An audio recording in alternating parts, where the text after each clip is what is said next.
Hi, I wanted to show you how you can use interactive PDFs on your iPad. So the first thing and most easy thing that you can do is if you email the PDF to yourself, like I did here, and then from there, there's two options. If you have Adobe Acrobat, this would be a great app. It's free to get on there in order to read these PDFs. So let's start there. I go into my email. I want to email it to myself. I hold this down and I can open it into Adobe Reader. When it comes up, it will already be in full screen mode and you can get started.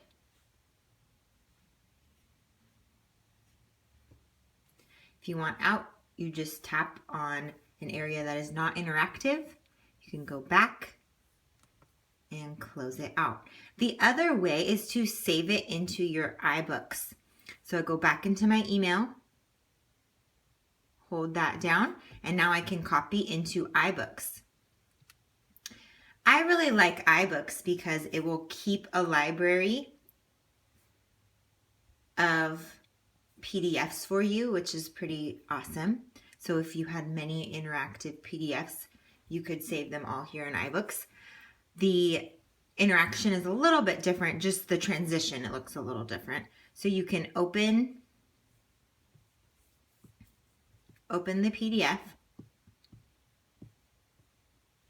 and you can start it. It's going to have the same ideas, the same thing, but you can see the transition is more of a slide versus the other one just appears.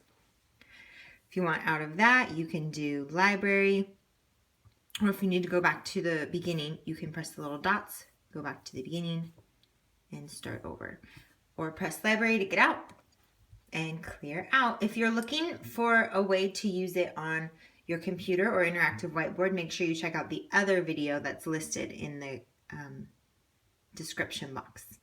Hope that's helpful.